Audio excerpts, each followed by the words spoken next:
Easy E, how are we? Shawnee, I've had better days. We'll get to that in a little bit. But before that, Rachel, Smitey, how are we? Good, keeping good. Good. Not Well, as I'm tired glad. as you guys, I'd say. I'm buzzing. I'm in a great mood right now. A load of different reasons why. But before we get started this podcast, I have a little bone to pick with the pair of you right now, to be totally honest with you. So we've done episodes before on triathlon, and I've come out straight away and said, I don't know a whole lot about this. Used to. I've done triathlon. I'm more the expert. We did a thing a couple weeks ago, 101 things you need to know about. Not 101, biking, cycling 101 and all the rest. So you guys gave me the heads up what I need, what I don't need for bikes. And we went through the entire bike and, different, even down to suspensions and technical terms I got pretty much lost on, like I was back doing engineering 10 years ago. But there's one thing you didn't talk about, and I'm about to call you both out right now in front of the podcast, in front of everyone listening right now. So we're doing Quest Glendalough over the weekend, myself and the big man. And, cycle first, struggling to get up the hill anyway. And we did a 6K run/walk, and we'll get into that in a little bit. But we went back on the bike again, and Eric's like, look, get the bike up the top of the hill before you start switching over your runners to cleats and stuff like that again. Cleats were a big help for the hills, by the way, so I do thank you for that advice. However, we got back out onto the road, and it's literally a couple of kilometers downhill, and it's downhill so fast that my hands are on the brakes, and the brakes are just not working. They're slowing me down a small bit, that's it, and I am bombing down this hill. And I'm like, if I hit a pothole, I am screwed. That's it. I'm gone. Like, I forget about it. Like, it's not a case of trying to fix the bike again. It's trying to fix me again. But I'm around 500 meters down this hill, and I'm thinking, my God, my helmet's never been tested out before. We've been locking these cleats. My helmet's really going to be tested. And then I'm like, what helmet? And I can feel the skull cap in my head. I'm like, I don't think I've got a helmet on. And Eric is just behind me like, Eric, tell me there's a helmet in my bag right now. And he's like, nope. So I had another 100 meter contemplating going, do I turn around? Do I not turn around? Like, if I don't turn around, they'll disqualify me. So I had to somehow jam on the brakes as hard as I could and eventually come to a stop. Turn around 600 meters, facing the wrong way, all the cyclists flying down the hill, and I'm trying to stay to the side as much as we can. I eventually get to the top. I'm dead dog tired. It's probably the steepest hill I did in the whole race, and it was a ton of hills.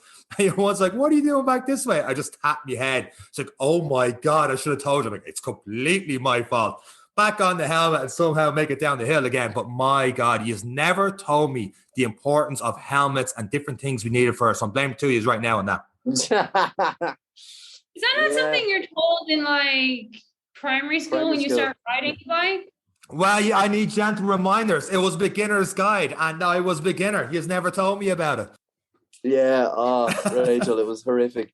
At this point, I was feeling okay, and I realized I just looked over my shoulder, and like people were coming past us at easily 80 kilometers an hour, and I was like, we have to go back up.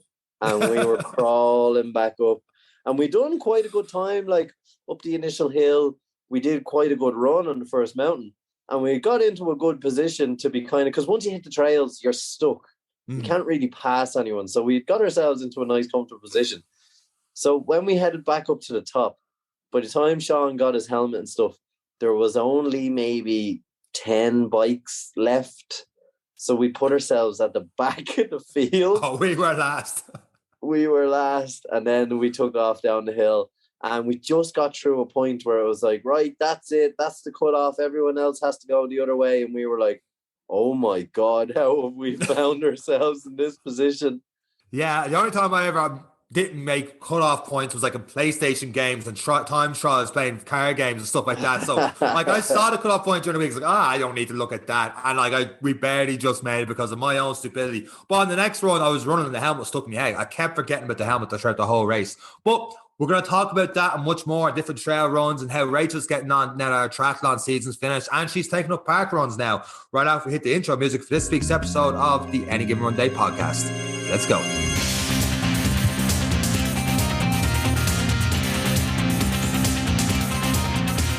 Well, Seán, if you ever go into the world of triathlon, they do a helmet check at the start. You're not even allowed into the transition area unless the helmet is secured onto your head so they can see that it's working properly. I really could have done with that. In fairness now, that I don't want to even to seem like for a second I am giving it with the volunteers at Quest, because they did a phenomenal job. It was ran brilliantly. So it's completely my own fault that I took off on the bike without a helmet. And then doing the run afterwards, the volunteers actually like, you still have your helmet on. And I'm like, I might even just leave it on just in case. Well, I eventually put it to the side and I got on the way back down the hill. But they did a great job. Completely my own fault that I hadn't got the helmet on. But I suppose when you're doing triathlons, like once you're out of the water, you're on the bike, it's like, okay, helmet. And then once you're running again, you don't have to think about the helmet again, because it's just one time you're going between swim, bike, run. But really, I probably should have known better. That's on us. Yeah, that was it. That's still on you guys. On for next time. I told you it was a complete beginner. I was just fighting for my own survival. So I wasn't really worrying what was on Seán's head. So we'll talk about different things with trail running before we get to you, Rachel, now that we're on this topic. One thing, and this was my first ever duathlon of any type, let alone the different bike runs, stuff like that. It was also my first adventure race, but I'd done one trail run before, Run the Line, back in last November, and only because of that, it really hit me that I was more patient this time with the running, because the running is not quite running. There's a lot of very, very steep hills, and it's just mad in a race or an event, whatever you want to call it, where you see so many people walking and you just kind of have to take it in and go, okay, this part, because sometimes you like up and go. And like, if you're doing a road race, it's always looking at your pace, kilometers per mile or whatever, kilometer pace per minute and all the rest. Whereas in this one, it's just like every trail is different. You can't really judge it on that. It's just, how does the body feel at that moment in time? Are you able to get a good jog? Or if you're doing a good jog, would you be going as slow as you would walking? And that pace at that time, probably just walk your way through. It's a lot more feel than it is, okay, I'm at this pace. Even if you're doing a road race and there's hills, you're still thinking about your pace. But the hills on this are just a completely different animal. Yeah, it was you're climbing up shale and rock. Like it's more like bike hike. So it's and you're kind of just aimlessly running for the sake of running when it gets moderately flat. So you run for 10 meters and then you have to walk again. So it's interesting enough. All right. And even the downhill, like I found the strength training really helped me out, because the force, when you're getting a bit of momentum, you're trying to go fast but slow down as well. It's a weird feeling, because the legs coming out in front as if you're slowing it down, but the force in your quads and stuff, I found like that, the kind of strength training, the lunges and all the rest I've done really helped build me up to that. And I think it's like, because it's been a few now, I'm like, I was getting a small bit more comfortable doing them, but at the same time, like any second I could roll over an ankle and that's it. It's a bit off foot now, right? But it is great fun. So in case I sound like I'm putting people off trail runs, go for it. It's great crack. But you are right. The downhill is a lot worse than the uphill. Like on the body, in terms of, the pressure that it puts your body under, and then the recovery. Like, you're going to be nearly sore after running quick downhill, because you are trying to steady yourself. I actually pulled all the muscles in the right side of my pelvis hiking hill before. In one go, or was it just a constant? Did you do one bad step? You don't know. It wasn't like you're halfway down, you felt a sudden pain. It was just the next day, you're like, oh my God, something's wrong. Yeah, it was similar to just kind of any sort of stomach pain in that area, very similar. And like, no one could figure out what was wrong with me. And then eventually I had to get like a cortisone injection. Someone was just like, it just appears that all of these, like all the tendons had been torn just from, I think my foot just went out from under me going downhill, and that kind of jerky motion to steady yourself. And this was only walking.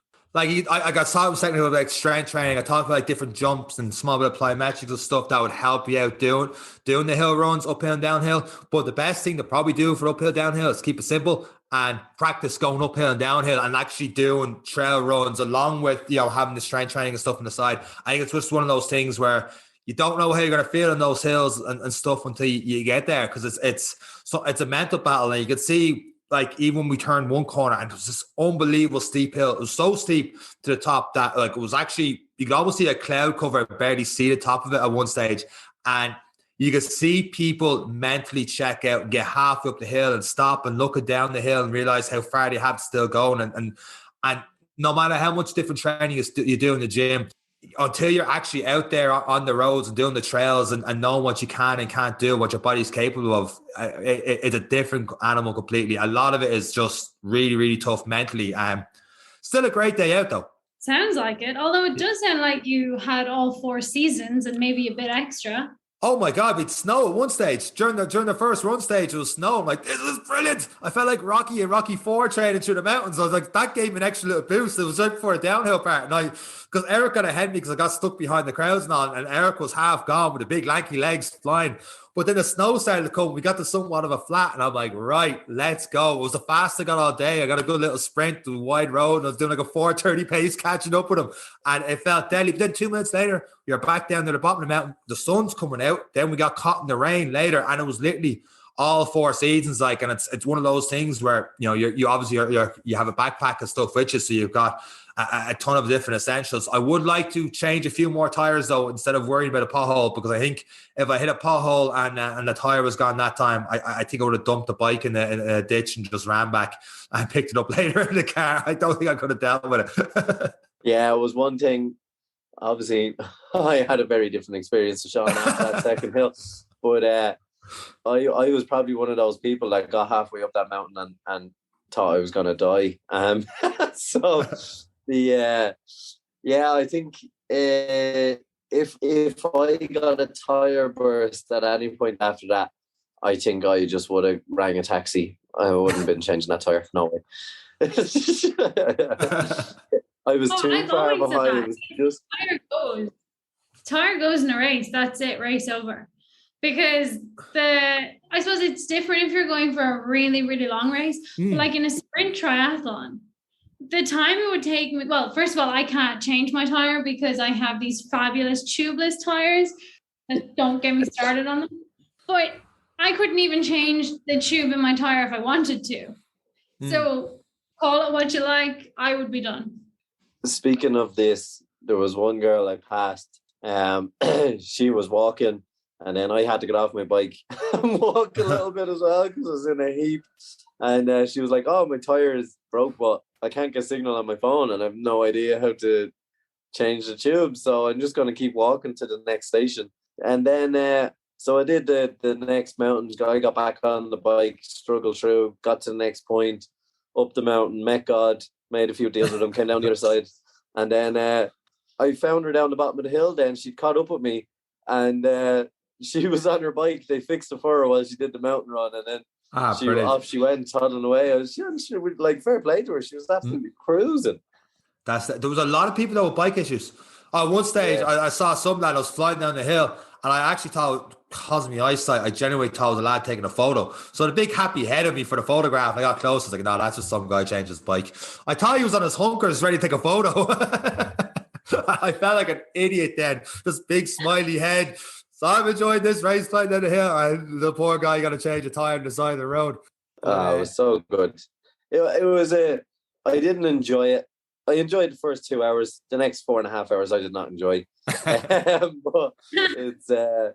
Well, it was a 5:45 or something it took. But it got so bad, I'd run out of food and I was gone out of energy, and I had to ask people for food on the top of the mountain because I was going to collapse. It was just so bad.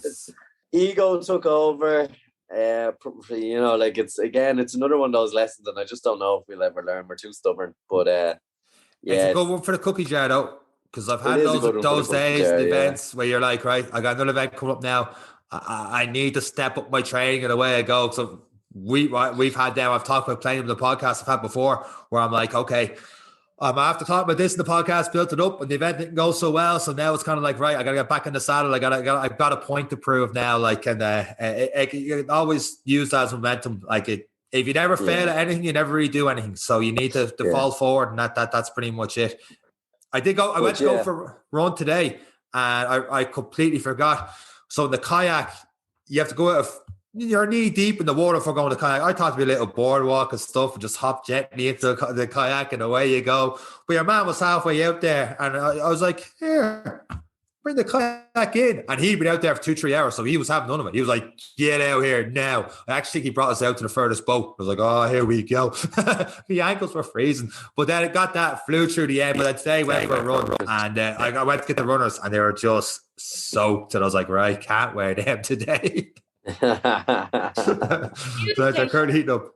You're trying to dry runners. Newspaper is the best thing. You just stuff it in. I only heard that an hour ago. Yeah. Yeah. That's been the trick for years. Everyone knows that, Seán. Well, that's exactly what I title this: newspaper for your runners and nothing else. The podcast, because that's the go home message on it. Yeah, I never knew that. Neve was just and like, they tried it overnight. Yeah, Neve was like, just put it's like newspaper. I'm like, no, I don't care about the soles. The insides I'm worried about. It's like a radiator. She's like, no, newspaper in them. I'm like, what? But seeing me, I'm the only one who doesn't notice. I don't use the helmet. I agree with you, Seán. I do a combination of the two, because I usually, when I've washed them or they're wet, I usually need them within a day. So I'll give a little bit of heater time, but not too much that it dries out everything. And then I shove the newspaper in it. The heater stinks out the place. Like, you've been in those shoes for God knows how many miles, and you're sticking them on the heat. And no, you throw them in the washing machine and clean them. Oh, the washing machine will ruin them, though. What? No, it doesn't. No, they don't. It doesn't. Running shops tell you not to put them in, but yeah, they're normally fine. Do not shrink up a little bit? Put them on 30. And put them in like a pillowcase or something. Or put a few towels in with it. I know I'm not putting a good pair of Jordans in the washing machine. That's all I'm saying. I'm not putting 200 euro pair of Jordans in the washing machine. Moving on from your stupid shoes. Rachel, you did another triathlon, and I believe you have another little update for us in the female category. Oh. Last weekend, yes. We'd actually, we recorded the podcast early last week. Go us. So we hadn't done any of our weekend activities before recording, but I did indeed had my last, I think it's my last of the season. I can't seem to find any more. We are coming into, we're in autumn, so winter is right around the corner. But yeah, it was quite choppy.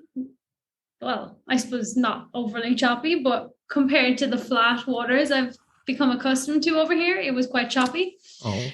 But still had a category win in my age group, and then 7th female overall. So I was happy. So the build of us and that one, geez, that's unbelievable. Congrats. Yeah. So that was my first one in Western Australia. And so very happy with that. There's so many people do it over here, and there's so many every week that it is just a great community. I suppose the same as at home. Like, once the season starts up and people are doing the races, like the triathlon community, it's just like the running community. It makes your day going to the events. Like, even if you have a bad day, just seeing everyone else getting out and competing, and it does just lift you up a bit. It makes you want to do it again. It makes you want to go back. And the weather wasn't great on Sunday, but it's still a very picturesque location. So can't complain. And I believe the road was resurfaced. Everyone was talking about a resurfaced road compared to last year. All I know is that it was very smooth. Yeah, you hit the nail on the head with events. But still.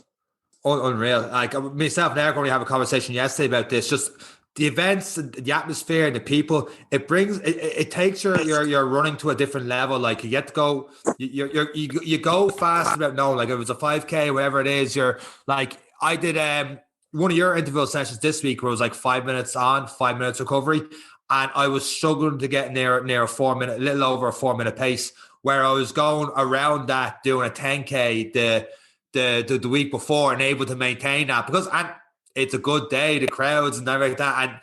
And it's only a mental thing, but you can't replicate that feel when you're training by yourself and compared to having those crowds and that people around. You do get extra little bursts and extra little kick. And especially the last 2 years we have, try and get, one of my best advice to people is just trying to get into as many events, different things you can over the course of the summer. Well, our summer now, and you're obviously heading into the winter over there. Well, absolutely, because just having the people around you who are there for the same reason as you, to run that event. it does lift you up, and you always get so much support, and people, I suppose exercise is known for lifting up your mood. Like everyone talks about the runner's high you get. And, I do believe that is a real thing. It does lift you up, and you do get that extra little bit out of yourself, which you mightn't if you were to just go out and do that run yourself. Yep. Talking about races coming up, like we did talk about this before in terms of, free events up until paying for the expensive ones. But, park runs on every week. Even if you wanted to go out, like Seán, if you had done that same session, but you had done it in your local park run, so done your warm up, then jumped into the park run for your 4 minutes quick, 5 minutes quick, 5 minutes, you would have run quicker just because of the atmosphere. 100% agree. And like, there's a lot to be said for it. Did my first park run yesterday. And so, how's it going? Yeah. Kind of briefly talked to Seán at the start about this before we started recording. I went out thinking, okay, if I can run sub 20 off the bike at the end of triathlon, surely if I go out and run just a 5K with no bike and no swim, I had hoped I'd be able to go maybe sub 19. Didn't happen. Could be a million and one reasons why it didn't happen. But look, that's how sport goes. It was still sub 20, which I'm happy that I'm consistently there. But that's the curse about running. Once you hit a milestone, it's the next milestone. There's no ceiling to it. No. And like, even though, I said this to Seán already, I might never run another 5K PB again. That's not something that's on my radar anytime soon. But you still have these little goals. Like, even though PB is not going to happen, I still have a PB for where I'm at now.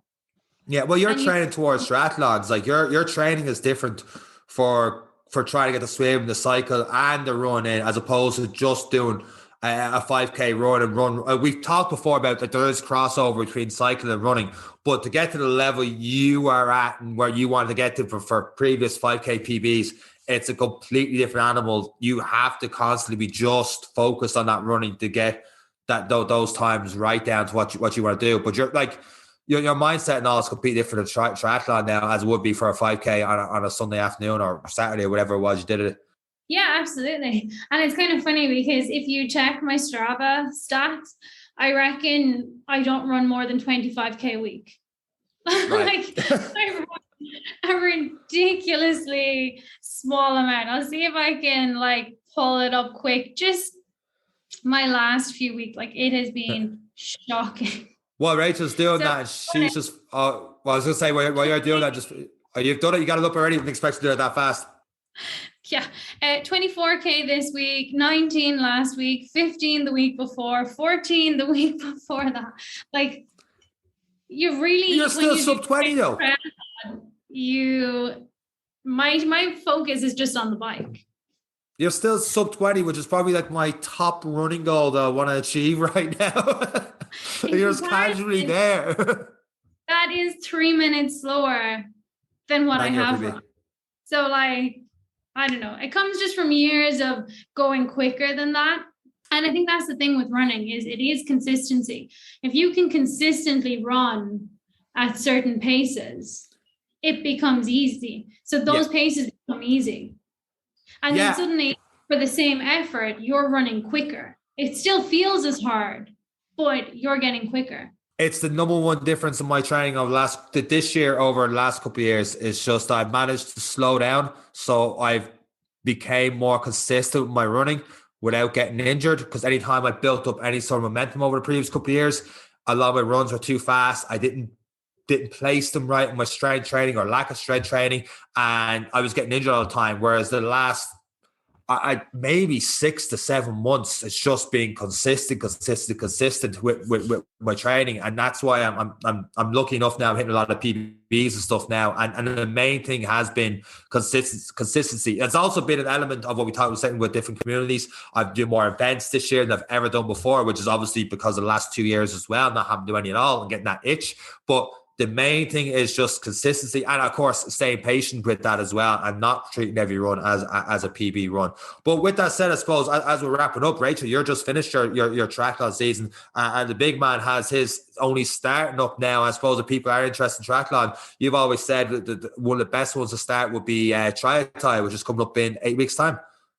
Tri-Athy. I was actually, because Rachel was talking about looking up stats, I was looking up, obviously we talk about 1,000,001 reasons why things don't go your way. You can make excuses or you can do it, but definitely you can see. But it was 3.5 weeks ago when I picked up the illness, and I didn't train for 3.5 weeks in the build up to it.